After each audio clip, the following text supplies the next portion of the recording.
careca. Um branco careca, bem polaco esse. Vai ser de boa, eu passei também. Esse é o lixo que ele passava 5 horas da manhã. Fica levantando aí pra prática dele. Ligando lá, pessoal. Ligou?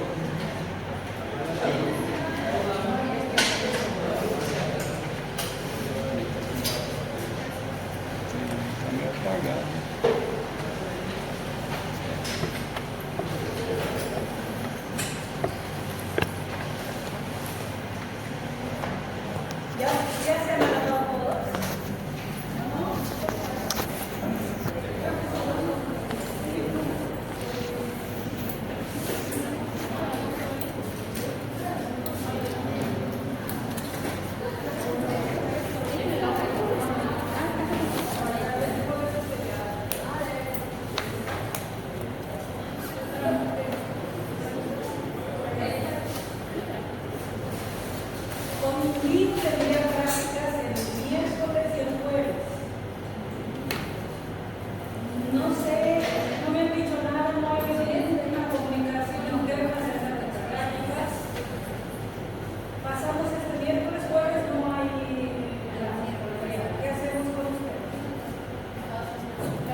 E aqui 2 semanas, a terceira.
uno de los primeros tratamientos mentales que se tiene conocimiento es la preparación de cráneos. Antiguamente a todas las enfermedades mentales se les atribuía un poder divino, poder místico que se entraba al cuerpo y que necesitaba salir para poder librarse de ese demonio, de esa posesión, de lo que sea. Entonces, antiguamente uno de los tratamientos más utilizados ha sido la preparación, que es el perforar el cráneo para que el alma maligna o el demonio maligno o los espíritus malos o las malas vibras salgan. Entonces, si ven en esta imagen, hay un borde que ha ido restableciéndose, ha habido cicatrización. Es muy diferente porque no ha habido cicatrización. Entonces, eso nos dice que esta persona que ha sido tratada con esta preparación ha sobrevivido a la preparación, porque ha habido técnicas de revivir. Entonces, las enfermedades mentales más conocidas de esa época eran las posesiones. Así que como estaba poseído, tocaba abrirle una compuerta para que salga. Cuando estábamos poseídos o enfermos, nuestra mente y nuestro cuerpo eran controlados por estos seres o estos demonios, etc. Entonces, antiguamente a las enfermedades no se las conocía como enfermedades, sino se las tomaba en cuenta como situaciones mágicas o espirituales. Si estoy enfermo, Dios me ha castigado. Si estoy poseído, el diablo me ha, por mis pecados se ha apoderado de mi cuerpo, etc. Entonces, como eran estas enfermedades a causa de demonios y castigos divinos, entonces la única terapia era preparaciones, ceremonias rituales, hierbas, baños místicos, etc. Supongo que como ha funcionado la preparación, la han seguido realizando, por eso es que se encontró un montón de cráneos con este tratamiento.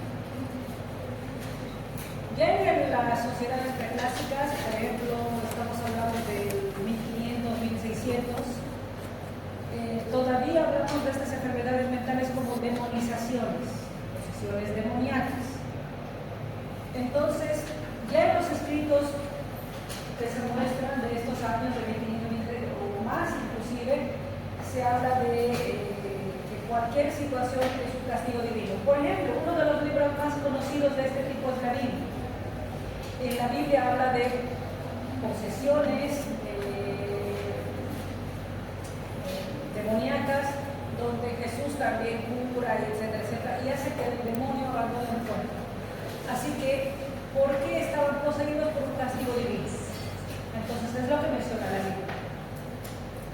Este es un fragmento de papiro de Edwin Smith. Edwin Smith es uno de los que ha encontrado estos papiros. Este papiro data de 2000 a 3000 años antes de Cristo, que es de la región egipcia, y menciona también esto de las posesiones.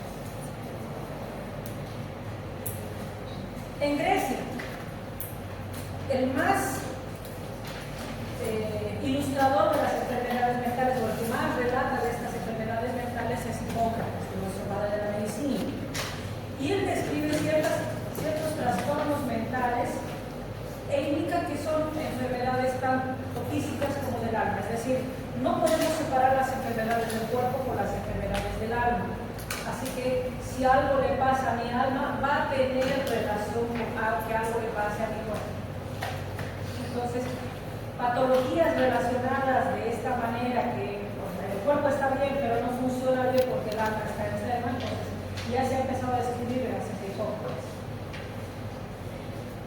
En esa época también se habían construido muchos templos de curación dedicados a escular.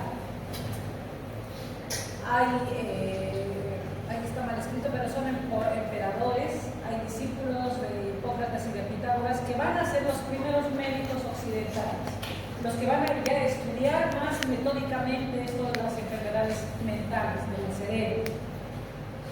En Roma se crea un edicto que se llama Corpus Juris Civilis, que es un texto legal que habla de la locura y menciona que personas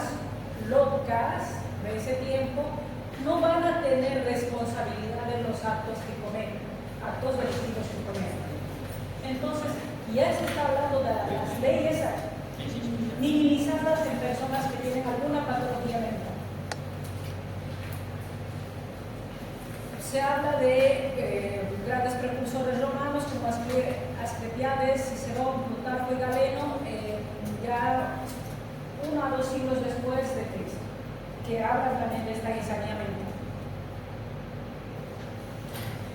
Del siglo V al XIII, ya estamos en la Edad Media, hemos vivido una especie de oscurantismo, donde toda persona que quiera tratar estas enfermedades mentales, confusiones, contagios, o trate de describir que las enfermedades no son posesiones, son tomados como herejes y son quemados vivos. Entonces, yo, médico del año 1200, voy a ocultar, voy a quemar mis libros, voy a olvidar mi conocimiento de curación porque puedo morir. Entonces, por eso se llama una época de oscurantismo donde todas las personas que sabrían curar, sabrían tratar, medicar o diagnosticar de esa época, se han tenido que esconder. Y si los que no se han escondido, pues han muerto quemados.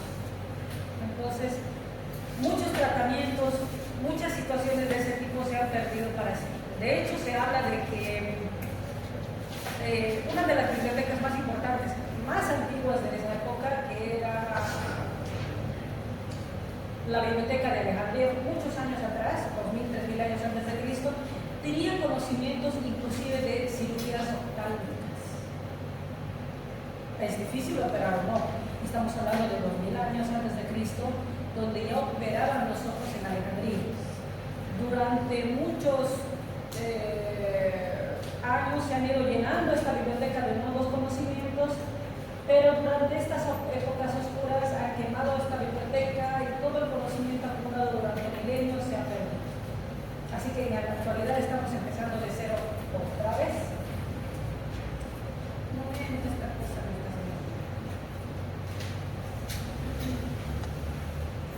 así que en la Edad Media el enfermo mental es una víctima del diablo. Si está enfermo es porque se lo merece. Así que como se le merece, toca castigar al cuerpo para que el diablo abandone el alma o el cuerpo de esta persona sufrida y pecadora. Así que la mayoría de los tratamientos de esta época eran baños de agua fría, chicotazos, sanguijuelas para que no se les salga sangre. Entonces, la mayoría de los pacientes de esta época han muerto por la tortura. En el siglo XIII, ya a diferencia de la época romana, aquí cualquier persona con una enfermedad mental sí era culpable. Primero era culpable de la enfermedad que tiene y culpable de todas las cosas que no hace por estar enfermo, que sí hace por estar enfermo. Digamos, si está obligado a trabajar y no trabaja porque está mal, es culpable, preso y sentenciado. Continuamos con la Edad Media y llegamos a la Inquisición. Esta es una pintura de Goya que refleja la Inquisición, la persecución de los médicos de esa época. Entonces, toda persona enferma y toda persona que quiera cuidar o tratar a estos enfermos son sentenciados con tortura y pena de muerte, porque el castigo era dirigido al diablo. Pero si el diablo tomó tu cuerpo, entonces para liberar tu cuerpo y no te vayas al infierno, tocaba castigar en vida tu cuerpo para que tu alma se purifique por el sufrimiento y pueda llegar al cielo, pese a haber estado demonizada o poseída. Entonces, por eso les decía, la mayoría de las personas enfermas han muerto de todo este abuso. En el siglo IX al XV hablamos de las aportaciones de la cultura árabe, donde ellos son los primeros en fundar centros especializados en salud mental. Personas enfermas de la cabeza directamente ahí. Porque hasta entonces, digamos, si tengo una pierna mala, me mezclaban con una persona con esquizofrenia. Entonces, iban por la salud. Avicena en el año 980, en su obra Canon de la Medicina, dedica un capítulo a la psicopatología descriptiva, es decir, desde Avicena, el año 1000, empezamos con los primeros relatos, qué cosa trata la psicopatología. Y es lo que vamos a ir viendo. Por eso les decía que el libro que les estoy dejando es un libro antiguo, pero muy bonito, muy didáctico, que te enseña como con palabras sencillas para que puedas entender.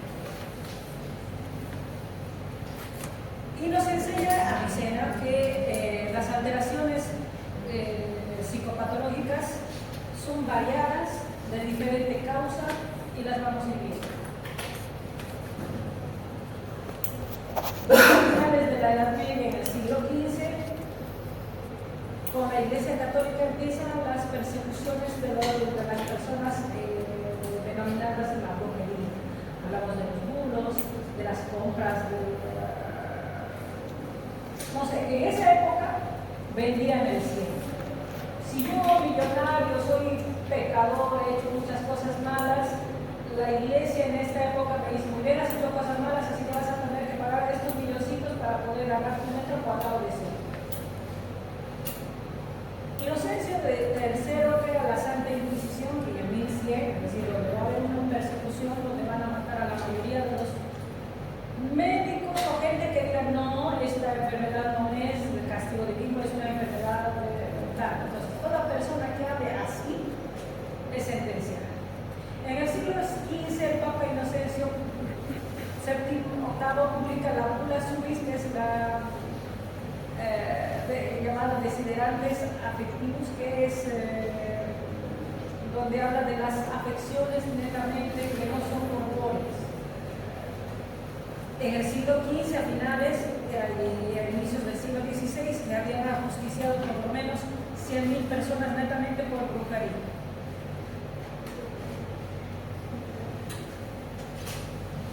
Durante el Renacimiento, que es un poquito después, ya no están tan malos estos. Así que viene la primera revolución en salud mental, es decir, se habla de que las enfermedades mentales no son demoníacas, no son posesiones.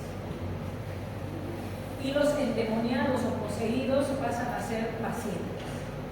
Entonces estamos hablando de los primeros logros en salud mental y como hemos abandonado la terapia demonológica y esos tratamientos de tortura eran las únicas que podían lastimar al demonio, hablamos de una nueva instauración de instituciones dedicadas a la salud mental, prevención y tratamiento.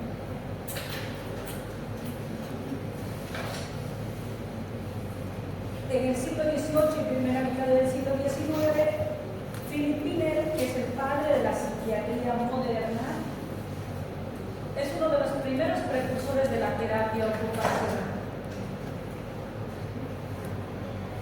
Y su principal discípulo era Jean-Étienne Dominique Esquirol. No vamos a hablar mucho de autores porque se me van a confundir. No estamos hablando mucho tampoco del libro. Y en el examen tampoco les voy a decir cuál ha sido el padre de la psiquiatría. No les va a servir. Yo prefiero que entiendan el concepto que memorizar nombres. Entonces, Pinel dice, muy bien, tenemos al paciente, pero ¿cómo lo tratamos? No hay un plan escrito, es decir, paciente que viene mal, ¿cómo le voy a tratar? ¿Cómo le voy a hablar? ¿Cómo le voy a hacer para que se sienta, para que descanse, si se duerme? Entonces, no había ningún plan y gracias a Pinel comienzan a elaborar un plan. Es decir, los primeros procedimientos para el tratamiento de estas enfermedades mentales.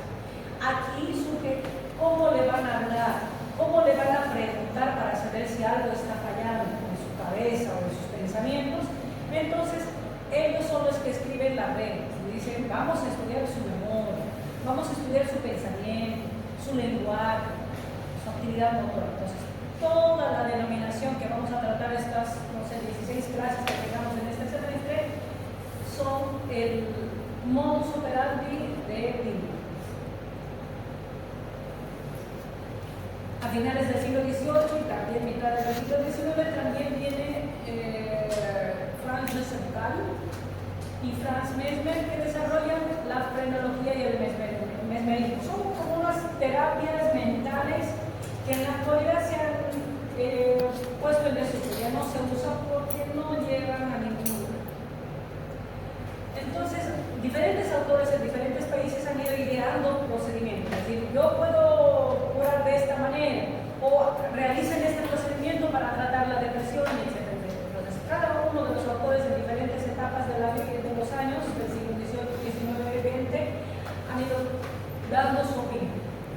Y lo que tenemos en la actualidad como psicopatología es como un conglomerado de todos los aportes de estos autores de diferentes años y se ha recogido lo que es más útil. Karl Wernicke, es un médico ruso que no podría decirse que experimentó, sino que en Rusia, por ejemplo, todo el mundo debe saber que beben mucho. Y este médico ruso dijo, muy bien, hay pacientes que han bebido mucho y tienen síntomas parecidos. Entonces, agarra a estos pacientes y comienza a describir cómo se portan, cómo hablan, y te llega a la determinación de que tienen un factor común, beben mucho. Entonces, hay algunos comportamientos alterados, sobre todo en el lenguaje, el pensamiento y la memoria, que tienen una similitud relacionados con el abundante exceso de consumo de bebidas alcohólicas. Y gracias a él se denominó síndrome de Wernicke, junto con otro autor ruso, Korsakov, ambos le dieron nombre a este síndrome caracterizado por alteración de la memoria, pensamiento y conducta en bebedores de alcohol abundante, cuando ya ha habido lesión cerebral. Entonces, él menciona que cuando una persona bebe mucho, hay lesión cerebral que repercute en la conducta de la persona.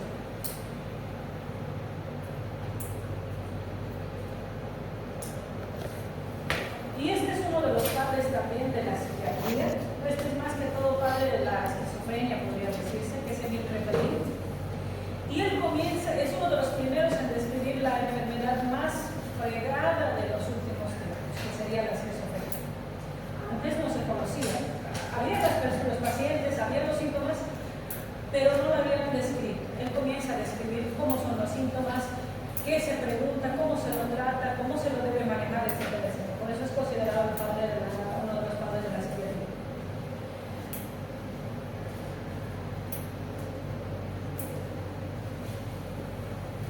Muchos deben conocer de quién es esa imagen. ¿De quién creen?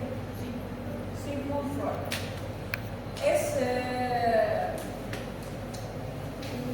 Es un psicólogo que no me gusta su tratado, digamos, su forma de tratar a las personas con su terapia, pero aporta algunas cosas de la entrevista con el paciente. En su terapia, él dice que la mayoría de las afecciones tienen un origen sexual. Según él. Entonces, por eso es que no me agrada mucho esa su opinión, pero ha tenido bases para una entrevista más un poquito detallada. Y ahora, uno de los que más describen bonito la psicopatología es Carl Jaspers. Y con el surgimiento del psicoanálisis de Freud y la mayoría de adquisición de manuales, de entrevistas y cosas así, se ha creado la psicopatología que conocemos en la actualidad. Entonces, la psicopatología va a tratar ciertos temas importantes, que es la conciencia, el razonamiento, el pensamiento, el flujo, memoria y lenguaje. Una persona que tiene alteradas estas esferas es incapaz de desenvolverse en la vida diaria. Cuando tenemos un juicio, por ejemplo, a mí me mandan muchas valoraciones de, por favor, médico, psiquiatra, valora a esta persona si es capaz de desenvolverse. Entonces, para esta persona yo tengo que valorar cómo está su conciencia, su juicio, razonamiento, memoria, pensamiento y lenguaje. Si no están bien estas esferas, esta persona no puede ni afirmar nada.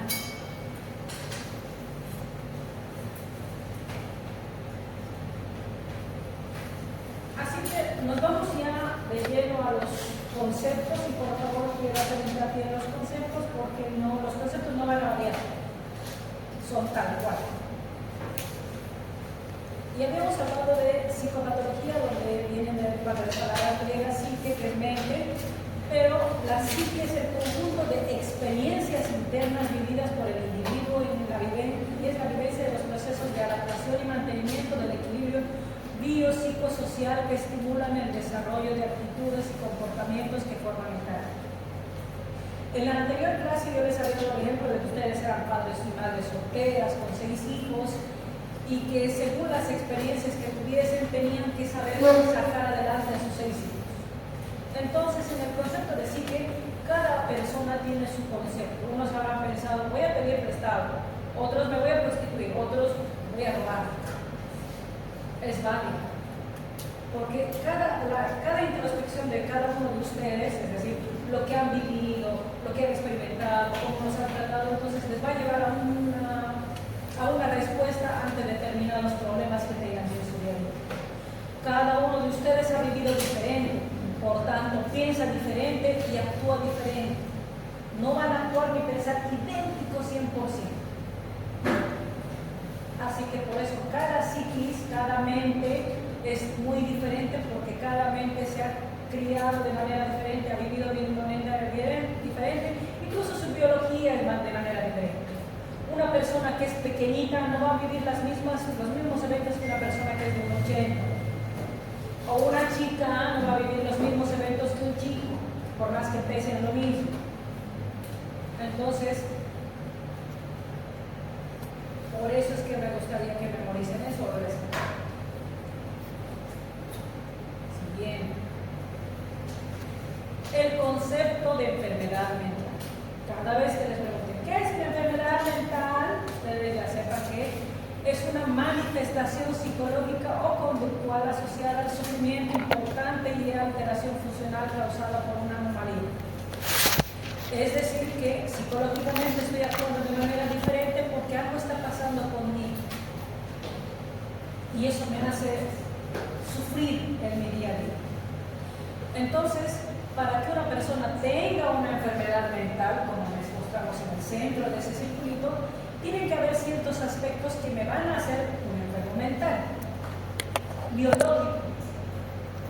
Puede que haya heredado algo, por ejemplo, un ejemplo de esquizofrenia. La esquizofrenia se hereda. Si mi papá, mi mamá, mi tío, mi abuelo han tenido, es muy probable que yo también biológicamente pueda tener esquizofrenia. Social. Si en mi casa ha habido escasez de dinero, apenas hay para comer, tenemos que compartir, no sé, la ropa, los uniformes, etcétera, de la escuela, entonces mi sufrimiento social va a alterar mi conducta y mi mente. Y en mi mente va a haber siempre escasez. Psicológico. Si soy sana, me he criado bien, he tenido buena posición económica, pero de repente me ha pasado algo, un trauma, un abuso sexual, entonces obviamente voy a ver. De hecho, tuve una paciente que ya falleció por las secuelas. Yo la atendí cuando tenía 30, falleció a los 34. Esta persona era profesional, creo que abogada, me acuerdo. 25 años tenía en esa época, sana, buena familia, su padre médico. Se estaba por casar y el novio la dejó plantar. No fue más para que se enfermara y muriera. Enfermó de potomanía. ¿Saben qué es la potomanía? Tomaba agua y agua y agua. Había que amarrarla, si no se agarraba y se prendía del grifo y no descansaba de tomar agua. Continuamente tomaba agua. Destrozó los riñones, murió de insuficiencia renal. Continuamente se orinaba, tomaba, se orinaba, así es como destrozó los riñones. Genética, heredable, las enfermedades hereditarias. Química, hay muchos pacientes que se psicotizan, que se enloquecen cuando trabajan con pesticidas. Inhalan los químicos, o por ejemplo mucha gente que inhala clefa, que inhala gasolina, tienen alteraciones mentales, netamente por los químicos que están inhalando. Somáticas. Tuve un un paciente español que decía, doctora, cada vez que muevo mis dedos me duele. ¿Cuál es el problema? No tenía brazo, estaba amputado desde acá. Era electricista, le cayó una viga en el brazo y tuvieron que prácticamente arrancarle y cortarle el brazo para salvarle la vida. Mientras le cortaban el brazo, sus dos pies se quedaron. Entonces, de ese trauma desarrolló un miembro fantasma, es decir, le desarrolló un miembro que ya no había. Y vivía a base de calmantes para calmar un dolor. Así que todas estas situaciones me van a poder originar una enfermedad mental.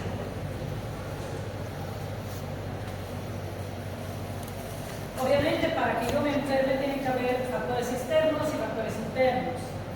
Entre los factores externos o exógenos, es decir, que provienen del exterior y actúan directamente en el desencadenamiento de una enfermedad, serían los tóxicos, como les hablé de los venenos, los insecticidas, las lefas, infecciosos. Toda persona con alguna infección va a tener una alteración mental, llamada en medicina delirio. O una persona que se le sube a 400 su glicemia va a tener delirio, va a alucinar, va a delirar, no va a dormir, va a estar inquieta, no va a reconocer quiénes son sus familiares. Una enfermedad general, VIH, hipertensión, diabetes, van a poder desencadenar una enfermedad mental. El hipotiroidismo, el hipertiroidismo, van a tener, por ejemplo, un hipotiroidismo tiende a tener depresión, un hipertiroidismo tiende a tener ansiedades. Traumatismos, una persona que se va a caer de cabeza obviamente va a tener alguna enfermedad mental. O por ejemplo este señor español que en su accidente laboral donde le ha caído una viga, no le ha golpeado la cabeza, pero ha desarrollado una enfermedad mental. Causas psíquicas, como les decía, una violación, una situación como esta chica que la han dejado plantada en el altar, va a desarrollar una enfermedad mental, por más que el cuerpo esté sano. Causas ambientales.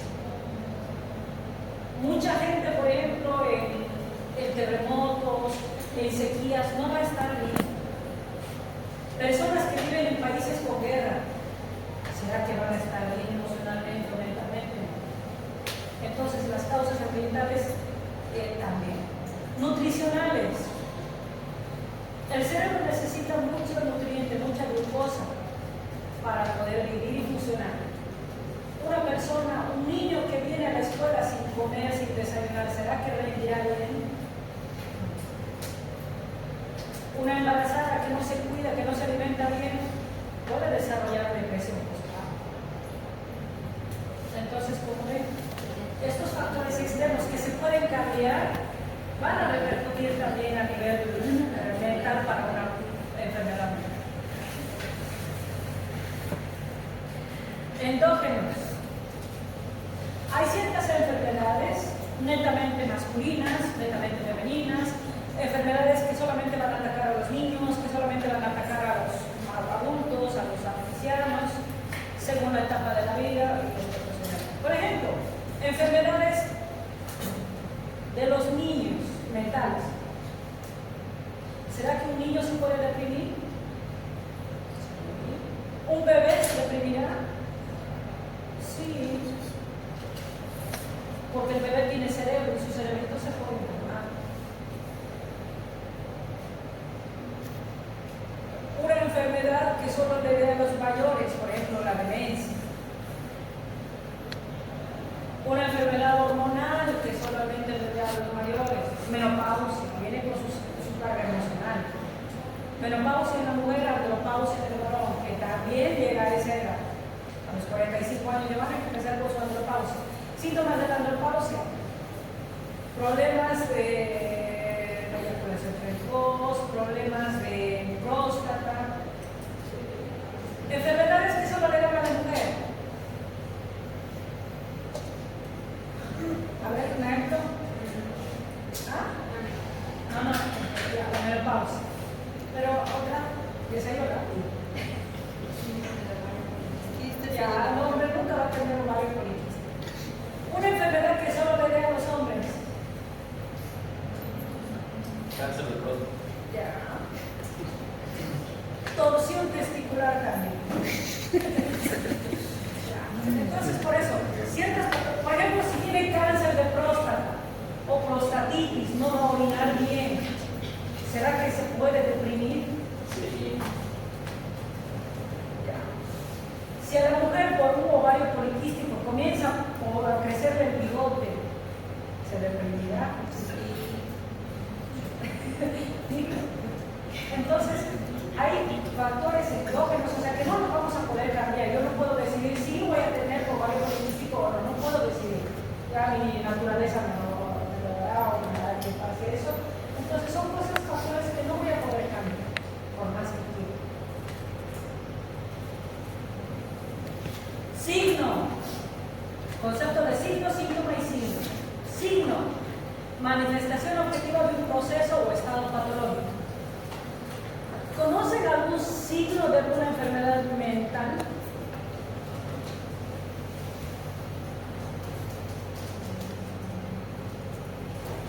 Esto se le conoce en las enfermedades mentales genéticas. Por ejemplo, ¿cuál sería el signo patognomónico de la trisomía 21? Down. Porque estamos hablando del concepto, manifestación objetiva, es decir, algo que se ve. Macroglosia. La macroglosia, los ojitos, ¿cómo se llama? Hay retraso mental que se puede medir los signos se pueden medir, que se puede medir con test de coeficiente intelectual, entonces se puede medir. Síntoma, manifestación subjetiva que es percibido y expresado por el individuo. Es decir, algún elemento que no se puede mensurar, que no se puede medir y contar. Por ejemplo, un síntoma que no se puede medir es el dolor. No hay un dolorímetro que me diga qué tanto porcentaje de dolor siente en este momento. Síndrome es un conjunto de signos y síntomas que aparecen de forma de un cuadro específico. Entonces, muchas de las enfermedades mentales van a tener sus signos, van a tener sus síntomas y van a tener sus signos.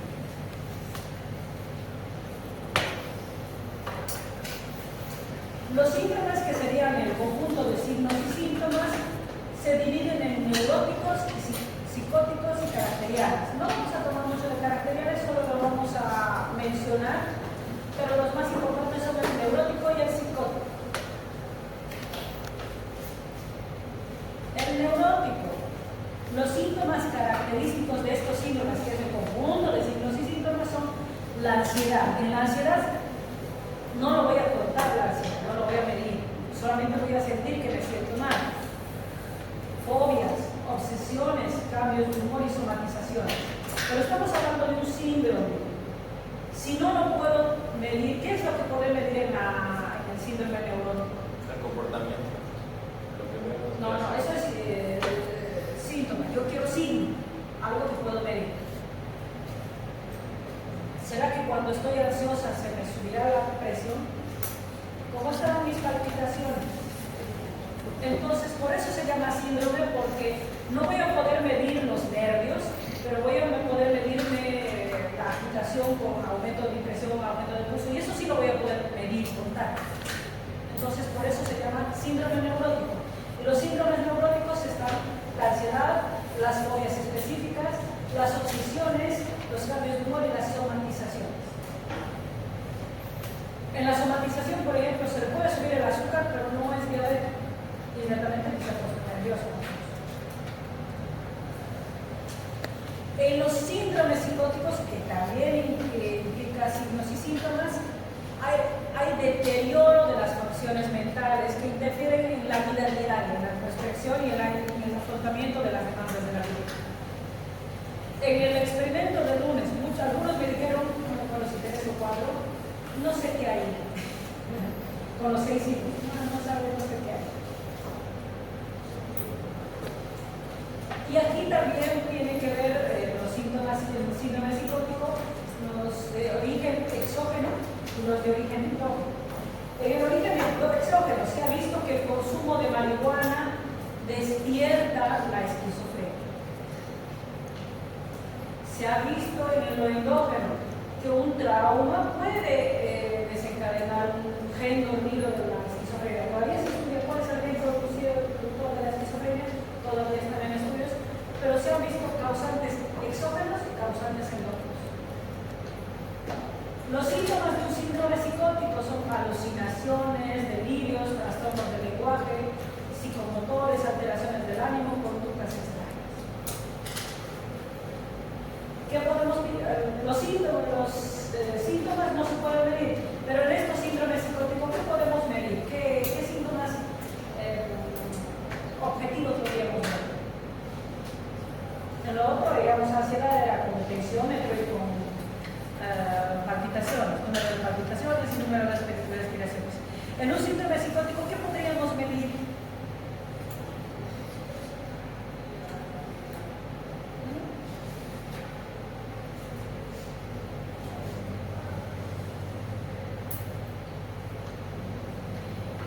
Una persona, como les decía, hospitalizada, que lleve algún nivel de infección con glóbulos blancos disminuidos, aumento de los eosinófilos, puede desarrollar síntomas psicóticos. Una persona con septicemia puede delirar. Entonces, ahí es lo que podemos medir. Podemos medir laboratorialmente los niveles de sangre. Tuve un pacientito de 21 años, con el diagnóstico desde sus 15 años de esquizofrenia. Era blanco como el papel. No mejoraba y le hice un laboratorio, le hice un hepatograma, le pedí transaminasas, TGO. ¿Cuánto es el valor normal de transaminasas? No sé. TGO menos de 38, TGP menos de 40. Ahí es lo normal. Sube y ya estamos hablando de una inflamación estable. ¿Cuánto estaba su TGO y TGP? 1 a 2. Eso será normal.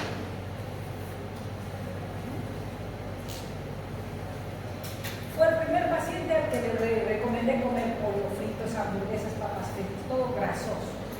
Porque el cerebro es grasa, el cerebro necesita grasa para vivir. Entonces le aumenté. Sus síntomas de esquizofrenia desaparecieron cuando subió su nivel de transaminasas.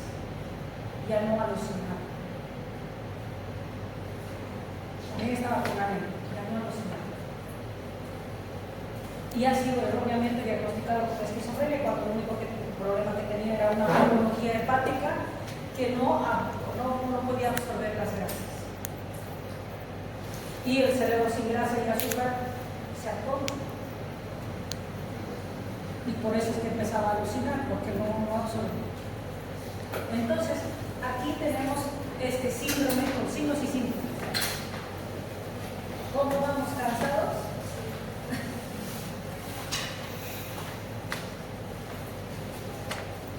Si hay tiempo, se puede ver los trastornos de la personalidad, que son 10. Si hay tiempo, pero generalmente yo los doy en psiquiatría, no en psicopatología.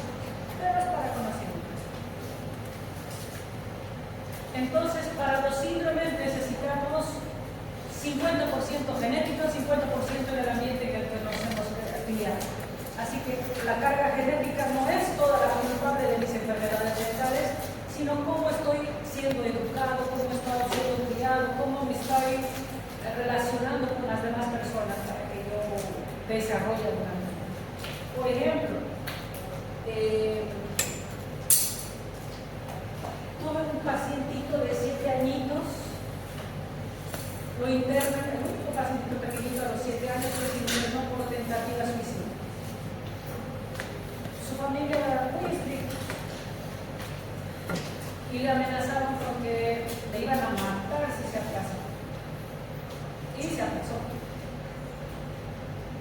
El susto fue tan terrible que se colgó. La mamá llegó, le encontró ya colgado, tenía una cicatriz en el cuello, le cortó con un cuchillo la cuerda, por eso le tenía un corte ahí. Sobrevivió y lo internaron. Entonces, el tipo de crianza en la que me estoy desarrollando también va a interferir en mi patología mental. Entonces, el diagnóstico de este chico era depresión crónica. Porque de la noche a la mañana un niño de 7 años no va a pensar en matarse netamente por haberse casado. Entonces, todos los días debido a tener amenazas de la familia que te voy a matar, que te voy a matar. Entonces, por temor a que lo maten, preferiría matarse.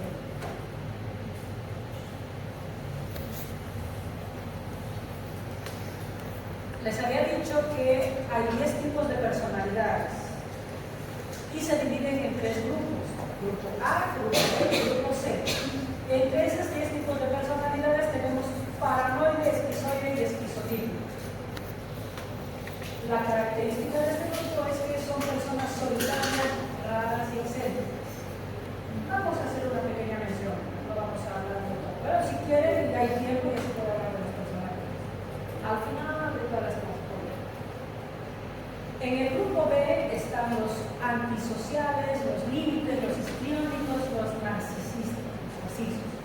La característica de este segundo grupo es que son personas inestables, emotivas, dramáticas, exageran en su comportamiento y son tendientes a delinquir o antisociales. Es decir, prefieren pisotear a los demás para poder tener mis objetivos cumplidos.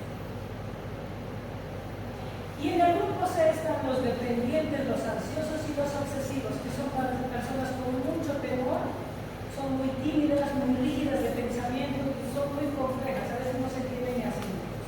Entonces, una mención aparte no está en el libro, no va a ser pregunta de examen, pero es para su conocimiento. Entonces, son 10 tipos de personas. Ustedes son la combinación de 2, de 3, o de más personalidades de esta tipo. O sea, por eso es que son únicos en su tipo, porque van a reaccionar de diferente manera. Esto no, los sintónicos no se van a complicar la vida.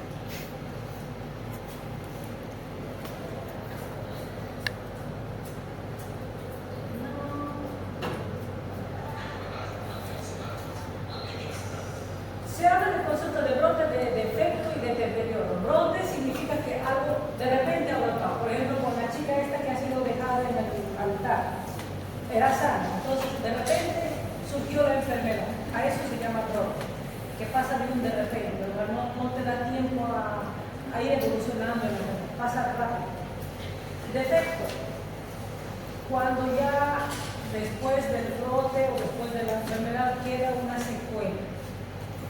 Deterioro, cuando después del brote que comienza a haber un retroceso en la evolución. Por ejemplo, poco a poco se va involucionando. Si antes sabía escribir, con el deterioro, poco a poco se va olvidando escribir. Si antes era experto en artes marciales, con el deterioro causado por la enfermedad comienza a olvidarse, ya no puede ni caminar.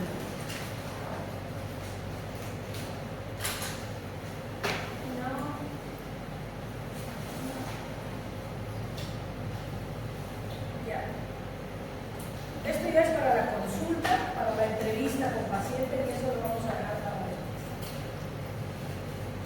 ¿Alguna pregunta hasta aquí, chicos? ¿Qué de todo lo que vimos entra al examen?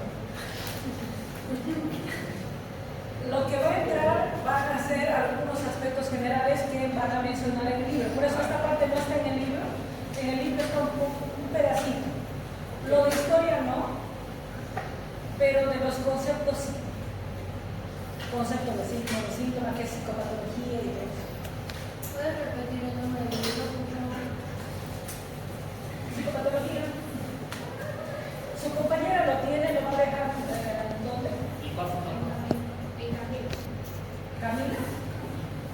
Doctora Camila. Camila. Les decía a su compañera que el libro cuesta unos 40 bolivianos. Es la mitad del libro original.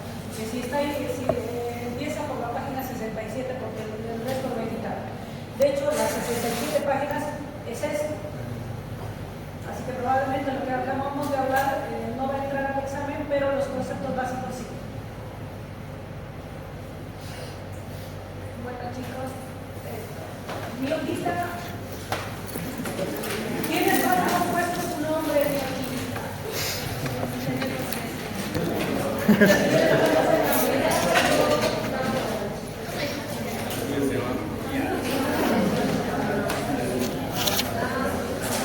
que o outro lá. Ela é. Dá pra entender.